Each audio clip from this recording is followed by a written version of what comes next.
प्यारे विद्यार्थियों, संस्कृत की ऑनलाइन क्लासेस में आपका स्वागत है। पिछली क्लास में हमने घटिका यंत्र इस टॉपिक के विषय में अध्ययन किया था। आज के इस वीडियो में हम सबसे महत्वपूर्ण जो टॉपिक है ग्रामर का यानी व्याकरण का सबसे सर्वाधिक महत्वपूर्ण जो टॉपिक है वो है संधि।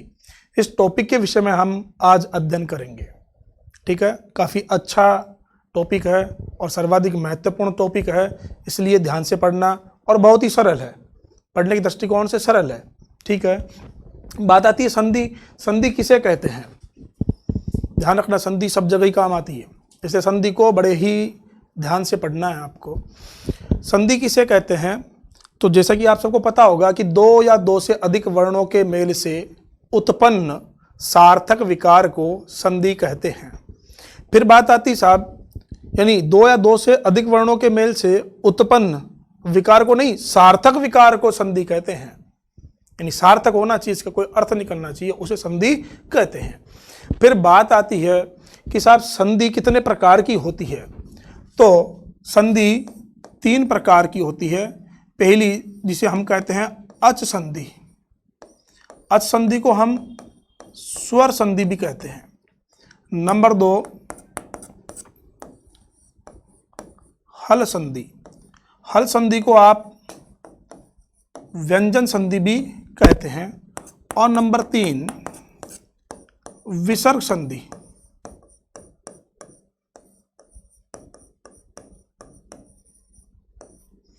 इस प्रकार से संधि जो है आपकी तीन प्रकार की सामान्य रूप से मानी जाती है। विशेष रूप से 5 प्रकार भी लोग मान लेते हैं, लेकिन वहां प्रकृति भाव और स्वादि संधि दो संधि या अन्य जोड़ दी जाती है। नंबर 4 प्रकृति भाव, नंबर 5 स्वादि संधि। किंतु एक सामान्य रूप की अपन बात करें तो प्रकृति भाव संधि को बेटा स्वर संधि के अंतर्गत समाहित कर दिया जाता है और स्वादि संधि को विसर्ग संधि के अंतर्गत समाहित कर दिया जाता है। इसलिए हम सामान्य रूप की बात करें तो सामान्य रूप से केवल संधि 3 प्रकार की होती है। उन्हें संधि कितने प्रकार की? 3 प्रकार की। नंबर 1 अच संधि, नंबर 2 हल संधि, नंबर 3 विसर्ग संधि। ठीक है भाई, तो हम सबसे पहले जो संधि पढ़ते हैं वो पढ़ते हैं अच संधि। कि साहब अच संधि किसे कहते हैं? तो इसके लिए भी बेटा यही कहा गया है कि दो या दो से अधिक स्वरों के मेल से उत्पन्न सार्थक विकार को स्वर संधि कहते हैं। ठीक है, अब स्वर संधि का हम प्रथम प्रकार पढ़ते हैं।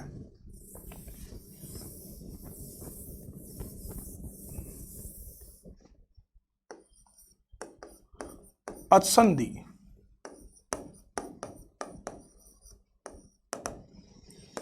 अच संधि के कई भेद होते हैं, जैसे कि दीर्घ संधि,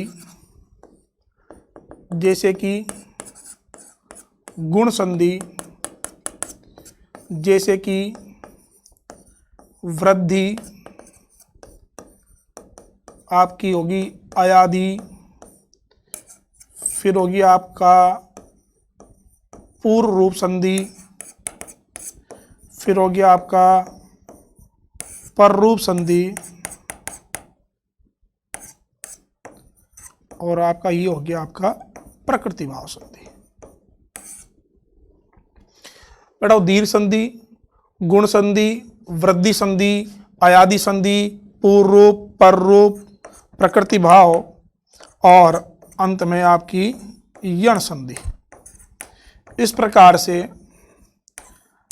आपकी जो संधि है वो लगभग 8 प्रकार की मानी जाती है, जो कि अच संधि के भेद है। यानी अच संधि, तो अच संधि की हम बात करें तो अच संधि बेटा 8 प्रकार के इसके भेद माने जाते हैं। यानी दीर्घ संधि, गुण संधि, वृद्धि संधि, अयादि संधि, पूर्व रूप संधि, पर रूप संधि, प्रकृति भाव संधि और यण संधि। जैसा कि मैंने आपको पिछले वीडियो में कहा था कि आपको एक काम करना है, घर पर एक नोटबुक बनानी है और नोटबुक बना करके आपको जो है जिस प्रकार से मैं पढ़ा रहा हूँ आपको इसी डायग्राम के साथ आपको उस नोटबुक के अंदर आपको लिखना है। तब तो आपको अच्छे से टॉपिक बाय टॉपिक समझ में आता रहेगा, और जब कभी भी यदा कदा प्रॉब्लम हो तो आप आराम से क्वेश्चन कर सकते हो। ठीक है, लेकिन जहाँ तक मेरा मानना है वहाँ तक यदि अगर आप ध्यानपूर्वक पढ़ते हो तो मैं नहीं समझता कि शायद ही कभी आपको संधि में या व्याकरण के किसी भी टॉपिक में प्रॉब्लम हो। जहाँ तक मेरा मानना है, जो भी बालक ध्यान से अगर देखता है, देखने मात्र से आपकी संस्कृत व्याकरण बिल्कुल क्लियर हो जाएगी, ये मेरा आपसे वादा है। घटिका यंत्र मैंने पढ़ाया था आपको, मैं समझता हूँ वहाँ तक 100% सारे बालकों को वह वीडियो देखने मात्र से याद हो गया होगा, उसमें कोई भी आपका जो है क्वेश्चन नहीं होगा। ठीक उसी प्रकार अब हम संधि पढ़ रहे हैं, संधि बड़े ही प्यार से पढ़ाऊंगा, बिना सूत्र के आपको संधि पढ़ाऊंगा। जबकि हम देखते हैं व्याकरण में अधिकांशतः लोग ये कहते हैं, अरे भैया सूत्र तो आपको याद करना पड़ेगा, माहेश्वर सूत्र आपको याद करने पड़ेंगे, प्रत्याहार आपको याद करना पड़ेगा। लेकिन संधियों में बेटा ऐसी कोई भी दिक्कत नहीं होती, ना तो आपको माहेश्वर सूत्र याद करना होता है, ना आपको प्रत्याहार याद करने होते हैं, और नहीं आपको संस्कृत के सूत्र याद करने होते हैं। बिना संस्कृत के सूत्रों की सहायता के, बिना सूत्रों की सहायता के सरलतम विधि से हम किस प्रकार से संधि पढ़ते हैं, तो आप देखिए इस वीडियो में। तो बेटा बात चल रही है असंधि। तो असंधि के मैंने बताया आपको, असंधि के ये इस प्रकार के आपके भेद माने जाते हैं, इस प्रकार के रूप होते हैं: दीर्घ संधि, गुण संधि, वृद्धि, अयादि, पूर्व रूप, पर रूप, प्रकृति भाव और यण संधि। तो हम सबसे पहले जो संधि पढ़ेंगे वो पढ़ेंगे बेटा कौन सी संधि? दीर्घ संधि पढ़ेंगे। और अब यहां से आपका जो संधि का प्रारूप है वो शुरू होता है।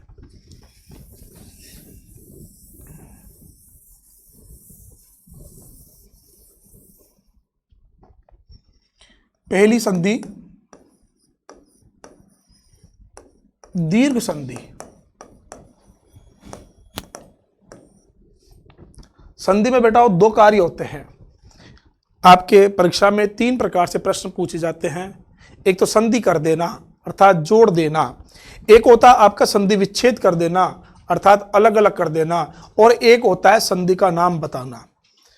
तो ये तीनों ही बहुत ही सरल रूप होते हैं, आराम से इनको समझ सकते हो। तो हम इनको पढ़ेंगे। पहले कौन सी संधि? दीर्घ संधि। दीर्घ संधि का बेटा जो सूत्र है वो है अकह सवर्णे दीर्घ है। ये आपका दीर्घ संधि का सूत्र है, अकह सवर्णे दीर्घ है। किंतु आपको इस सूत्र को ना तो याद करना है और नहीं आपको इसको समझना है। आप तो वैसे डायरेक्ट समझिए, क्योंकि मैंने आपको कहा था बिना सूत्र की सहायता के मैं आपको संधि पढ़ाऊंगा। वैसे तो इस सूत्र को याद क्यों नहीं करना, उसका कारण है क्योंकि सूत्र में ही दिया गया है दीर्घ है, अकह सवर्ण दीर्घ है अर्थात दीर्घ संधि। इसका नाम दीर्घ आ रहा है, इसका मतलब यह सूत्र कौन संधि करता है? दीर्घ संधि करता है। ठीक है, तो मान लो प्रश्न बनता है कि साहब दीर्घ संधि विधायक सूत्र कौन सा है, अर्थात दीर्घ संधि करने वाला सूत्र कौन सा है? तो बेटाओ स्पष्ट है, सूत्र के अंदर ही लिखा हुआ है अंत में दीर्घ है। इसका मतलब इसके अंदर दीर्घ आ रहा है, इसका मतलब ये आपकी दीर्घ संधि करता है। अब दीर्घ संधि होती कहाँ है तो समझिए आप। ये कहता है कि प्लस के पहले जब भी आप संधि करते हो, तो संधि जब भी आप करोगे तो आपको इस प्रकार का प्लस का चिन्ह दिखाई देगा। ठीक है, तो ये कहता बेटा हो कि प्लस के पहले क्या क्या हो? अ, ई, उ, री और ली। प्लस के पहले इन 5 में से कोई एक स्वर हो तथा प्लस के पश्चात इनके ही समान स्वर हो। प्लस के पश्चात क्या हो बेटाओ? प्लस के पश्चात इनके ही समान स्वर हो, तो फिर वहां संधि कौन सी होगी? आपकी दीर्घ संधि।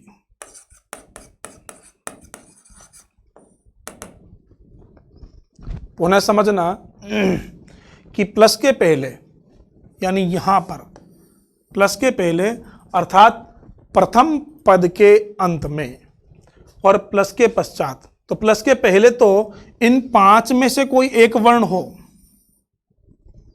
अ, ई, उ, री और ली, इनमें से कोई एक वर्ण हो प्लस के पहले, तथा प्लस के पश्चात इनके ही समान स्वर हो, तो वहां संधि कौन सी करनी है आपको?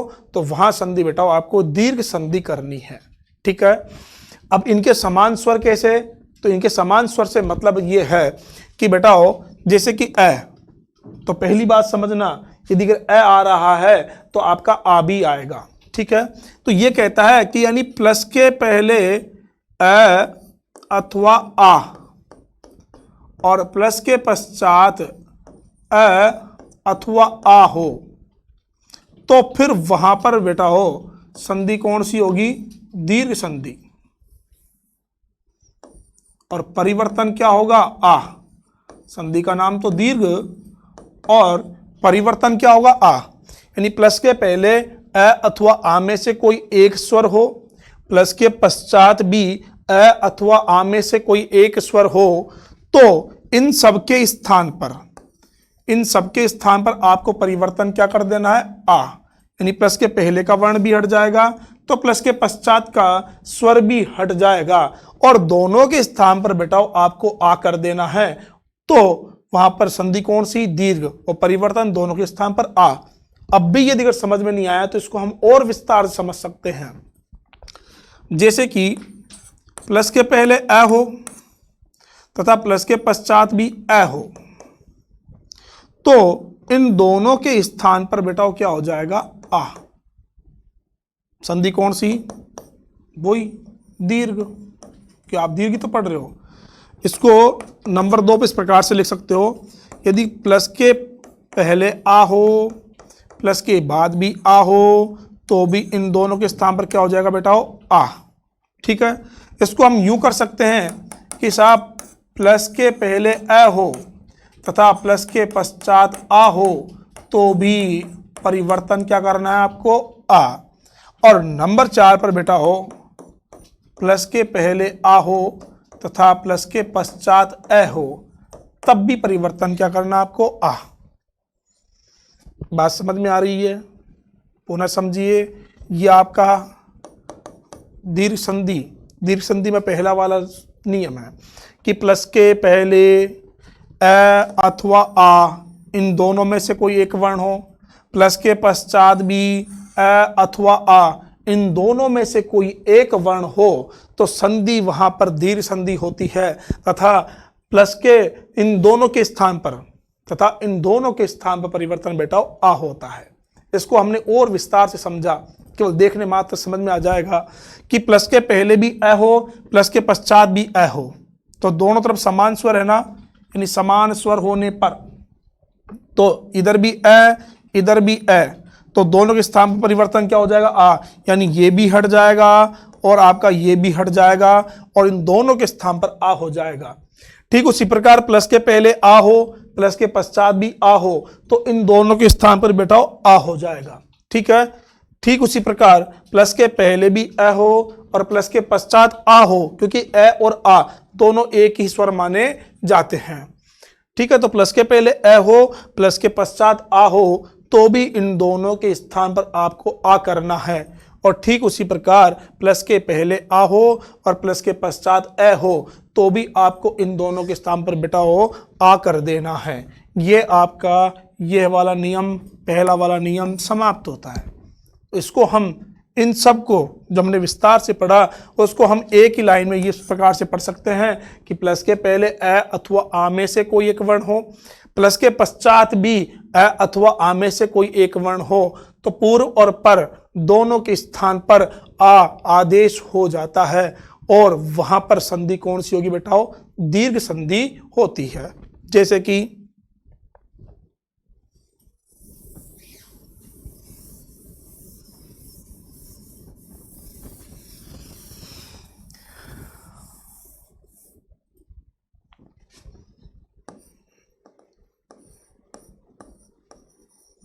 लिखा गया आपका विद्या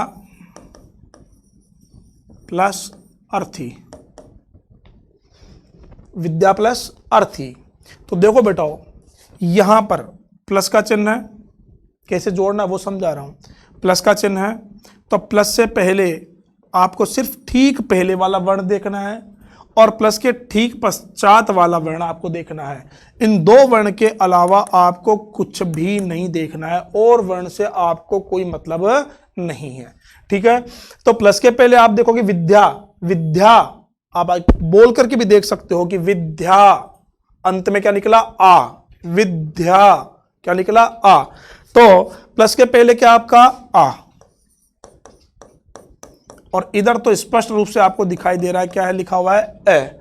अब बेटा आप इधर इसको थोड़ा सा अलग करोगे तो ये बन जाएगा इस प्रकार से विद्या, क्योंकि ध्या में से आ को हटा दोगे आ तो ध्या आधा रह जाएगा, तो इधर आ इधर ए और पीछे क्या लिखा हुआ है थी, तो आप लिख दिया थी।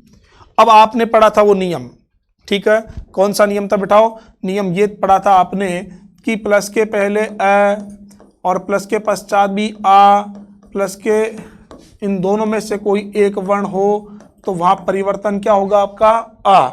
तो अब बेटाओ इन दोनों के स्थान पर आपको क्या कर देना है आ। अब आगे क्या लिखा हुआ है विद्या, पीछे क्या लिखा हुआ है थी, तो आप इसे जोड़ सकते हो बेटा। अध्याय में जब आ मिल जाएगा तो ये रूप बन जाएगा आपका क्या, विद्यार्थी। क्या रूप बन जाएगा ये आपका, विद्यार्थी। समझ में आया, एक बार पुनः समझिए। विद्यार्थी तो प्लस के पहले क्या है ध्या, ध्या में क्या मिला हुआ है आ। कैसे कि मैंने इसको अलग करके दिखा दिया आपको, ठीक है, कि ध्या, ध्या में से आ को हटा दिया, ध्या कैसा रह जाएगा बेटा, आधा रह जाएगा। इधर आ इधर ए और पीछे थी, तो आ प्लस ए दोनों के स्थान पर परिवर्तन क्या हो जाएगा बेटा आ। तो विद्यार्थी, जब इस पूरे शब्द को पूरे पद को मिला दोगे तो फिर ये रूप बन जाएगा आपका विद्यार्थी। तो इस प्रकार से आपका ये पहला एग्जाम्पल समाप्त होता है। दूसरे एग्जाम्पल देखते अपन।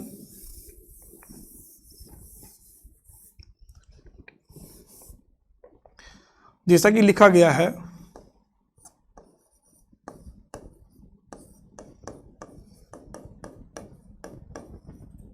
हिम प्लस आलय।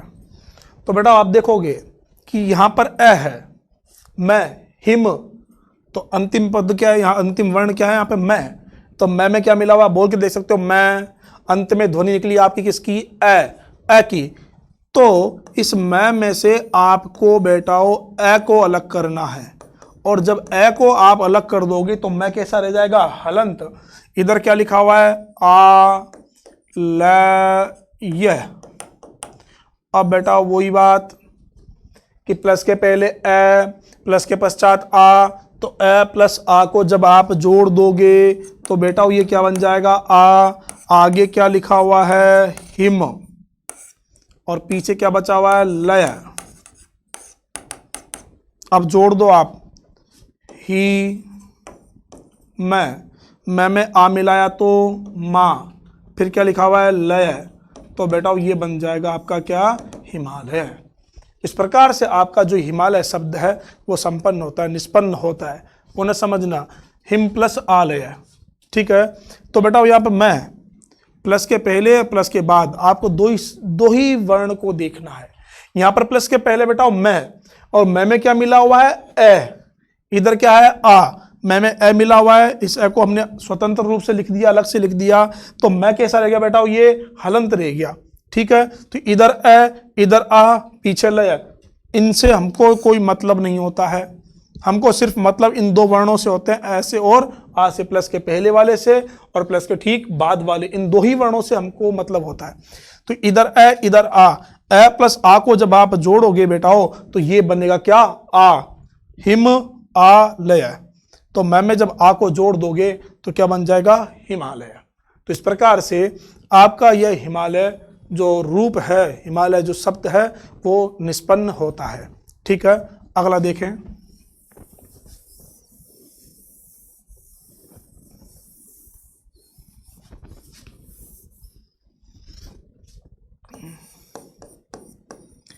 सत्य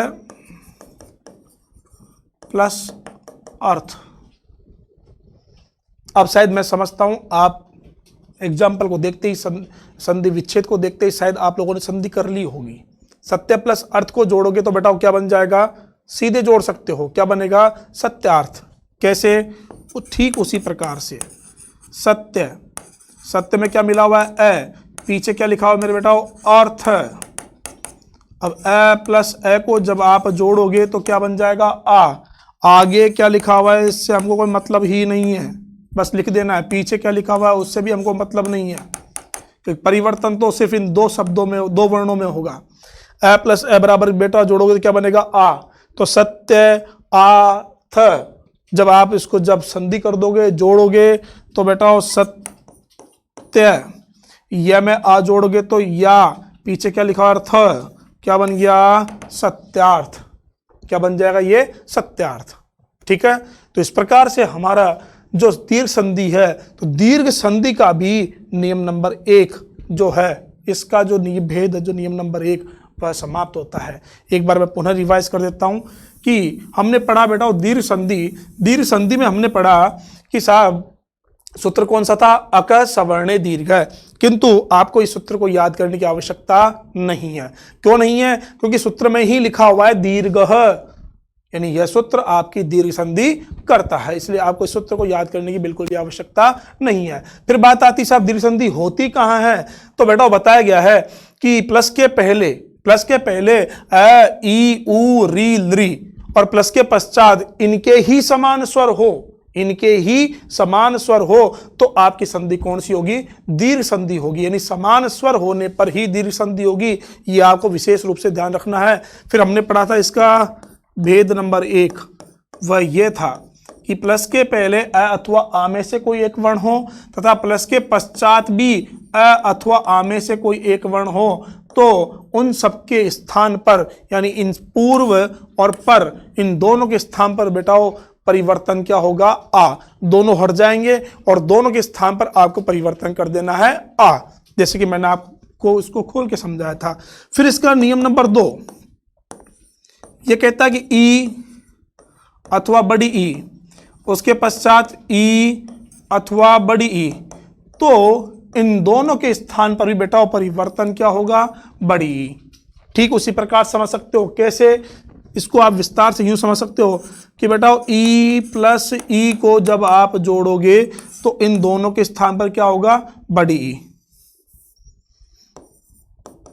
ई प्लस ई बराबर बड़ी ई।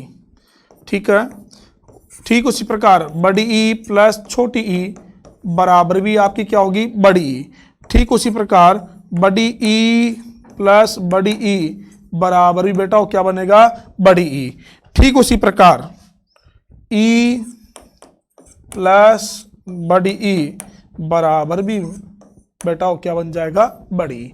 कहने का तात्पर्य यह है कि प्लस के पहले छोटी ई अथवा बड़ी ई दोनों में से कोई एक ही हो, तथा प्लस के पश्चात भी छोटी ई और बड़ी ई, छोटी को लघु बोलते हैं, बड़ी को हम दीर्घ बोलते हैं, तो पूर्व पर में कोई सी भी ई हो तो इन दोनों के स्थान पर दोनों ही वर्ण हट जाएंगे और दोनों के स्थान पर बेटा क्या हो जाएगा, बड़ी ई। इस प्रकार का आदेश हो जाता है, पूर्व पर दोनों के स्थान पर बड़ी ई, ये आदेश हो जाएगा, इसे ध्यान रखना। और दोनों तरफ वर्ण कैसे हैं, इनमें से कोई एक वर्ण इधर है, ठीक है, ई है ना इधर, और इधर समान स्वर, यानी इसका ही समान स्वर है ना, इसे संधि कौन सी, दीर्घ संधि। इसका बेटा नियम नंबर 3,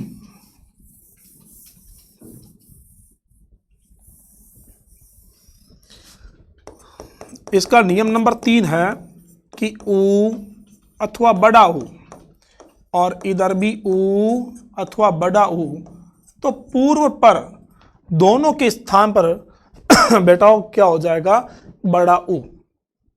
प्लस के पहले ऊ अथवा बड़ा ऊ दोनों में से कोई एक वर्ण हो, प्लस के पश्चात भी ऊ अथवा बड़ा ऊ, इन दोनों में से कोई एक वर्ण हो, तो इन दोनों के स्थान पर बड़ा ऊ ये आदेश हो जाता है।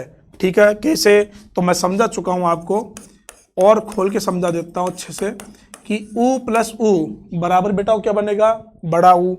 ठीक उसी प्रकार बड़ा ऊ प्लस बड़ा ऊ बराबर भी क्या बनेगा, बड़ा ऊ। ठीक उसी प्रकार ऊ प्लस ऊ बराबर भी बेटा क्या बनेगा, बड़ा ऊ।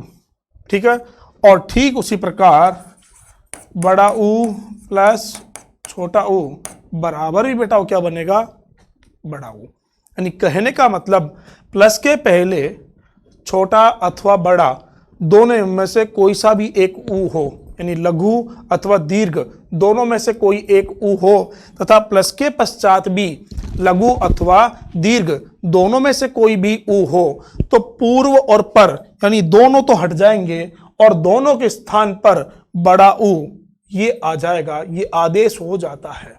ठीक है। नंबर 4 क्या कहता है भाई?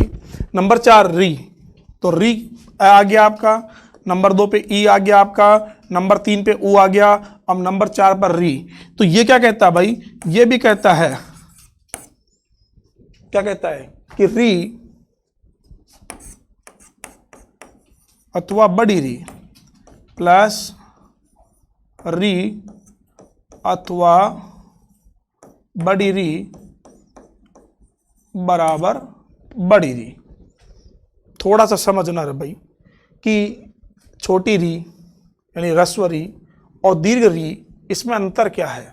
तो समझना बेटाओ कि ह्रस्व री यानी आपने लिखा इस प्रकार से,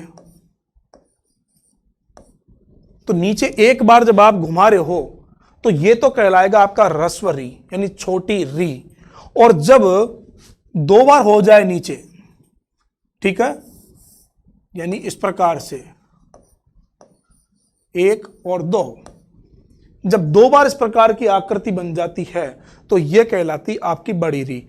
छोटी री और बड़ी री में अंतर क्या है? तो एक बार लिखोगे तो ये तो कहलाएगी आपकी बेटाओ छोटी री, ये छोटी री, और ये आपकी कौन सी री? बड़ी री। यानी जब एक बार घुमाओगे तो वो तो छोटी री कहलाती है, और जब 2 बार घुमा देते हो तो वो कहलाती है बड़ी री।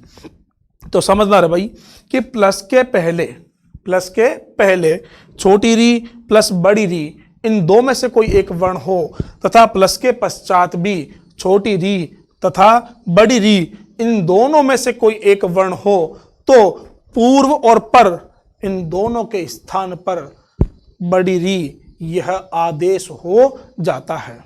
बात समझना है भाई। 4 प्रकार के नियम आपके आ चुके हैं भाई। ठीक है। नंबर 5 लृ प्लस लृ, ये लृ वाला थोड़ा सा बड़ा है भाई। लृ प्लस लृ को जब आप जोड़ोगे तो बेटा हो ये बड़ी री बन जाएगा। क्यों? उसका कारण है, उसका ये कारण है कि री और लृ इन दोनों को समान वर्ण माना जाता है। दोनों वर्णों की सवर्ण संज्ञा होती है और सवर्ण संज्ञा होने के कारण इस री प्लस लृ को जब जोड़ते हो तो बड़ी री बन जाता है। क्यों? क्योंकि इस लृ का दीर्घ नहीं होता। इन 5 वर्णों में से अ, ई, उ, री, लृ, इन 5 वर्णों में से बेटा सबके दीर्घ होते हैं। अ का दीर्घ आ, ई का दीर्घ बड़ी ई, अ का दीर्घ तो क्या आ, ई का दीर्घ क्या होगा बड़ी ई, उ का दीर्घ क्या होगा बड़ा उ, और री का दीर्घ क्या होगा बड़ी री। किंतु इस लृ का दीर्घ होता नहीं है। अब लृ का दीर्घ नहीं होता इसलिए लृ और री कौन कौन से वर्ण?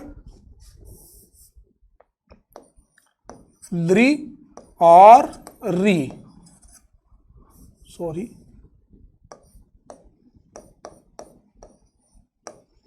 इन दोनों वर्णों की सवर्ण संज्ञा होती भाई। संस्कृत में बोलते हैं इन दोनों की कौन संज्ञा होती है? सवर्ण संज्ञा। सवर्ण संज्ञा का मतलब यह होता है भाई इन दोनों को समान वर्ण माना जाता है। कौन सा वर्ण माना जाता है? समान वर्ण। सवर्ण संज्ञा से तात्पर्य क्या है कि इन दोनों को समान वर्ण माना जाता है, अर्थात दोनों एक ही वर्ण माने जाते हैं। अब बेटाओ जब दोनों एक ही वर्ण माने जाते हैं तो इन दोनों को जोड़ने पर दीर्घ यानी बड़ा तो बड़ा होगा। अब इसका तो बड़ा होता ही नहीं है, लृ का दीर्घ होता ही नहीं है। और जब लृ का दीर्घ नहीं होगा तो फिर किसका दीर्घ माना जाता है? री का दीर्घ माना जाता है। इससे लृ प्लस जब री को जब आप जोड़ोगे तो इन दोनों के स्थान पर भी आपको परिवर्तन क्या करना है? बड़ी री। इस प्रकार का आपका बड़ी री आपका जो है परिवर्तन होगा। और इस प्रकार से आपकी जो दीर्घ संधि है, इस दीर्घ संधि के ये आपके 5 जो नियम है, वो 5 जो सूत्र है वो समाप्त होते हैं। इनके पहले वाले के एग्जाम्पल मैं आपको समझा चुका हूं, बाकी के 4 जो एग्जाम्पल है वो समय के अभाव के कारण इस वीडियो में, इस क्लास में आपको नहीं समझा पाऊंगा। इन 4 जो नियम है, इन 4 नियमों के जो एग्जाम्पल है, उदाहरण है, उससे मैं आपको नेक्स्ट जो मेरी क्लास होगी उस क्लास के अंदर समझा पाऊंगा। तब तक एक बार पुनः देख लीजिए, संधि कौन सी? दीर्घ। सूत्र कौन सा? अकसवर्णीय दीर्घ है। दीर्घ इसमें नाम आ रहा है, इसलिए सूत्र कौन संधि करता है? दीर्घ संधि करता है। फिर ये कहता क्या है? ये कहता है कि प्लस के पहले अ, ई, उ, री, लृ इन 5 में से कोई एक वर्ण हो तथा प्लस के पश्चात इनके समान स्वर हो तो वहां संधि कौन सी होती है? वहां संधि होती है दीर्घ संधि। प्लस के पश्चात समान स्वर होना चाहिए। समान स्वर का मतलब है कि यदि अगर प्लस के पहले अ अथवा आ हो तो प्लस के पश्चात अ अथवा आ हो तो ये दोनों समान स्वर है कि नहीं है? तो वहां पर संधि कौन सी? दीर्घ। और परिवर्तन क्या होगा? इन दोनों के स्थान पर दोनों ही हट जाएंगे और दोनों के स्थान पर आ। ठीक उसी प्रकार छोटी ई और बड़ी ई प्लस छोटी ई अथवा बड़ी ई, तो दोनों के स्थान पर क्या हो जाएगा? बड़ी ई। ठीक उसी प्रकार उ अथवा बड़ा उ, उन दोनों के स्थान पर बेटा क्या हो जाएगा? बड़ा उ। और ठीक उसी प्रकार छोटी री प्लस बड़ी री प्लस के पश्चात छोटी री अथवा बड़ी री हो तो भी पूर्व और पर दोनों के स्थान पर बड़ी री हो जाता है। अंत में लृ प्लस लृ को जोड़ोगे तो भी बड़ी री बनेगा और लृ प्लस री को जोड़ोगे तो भी बड़ी री बनेगा। क्यों?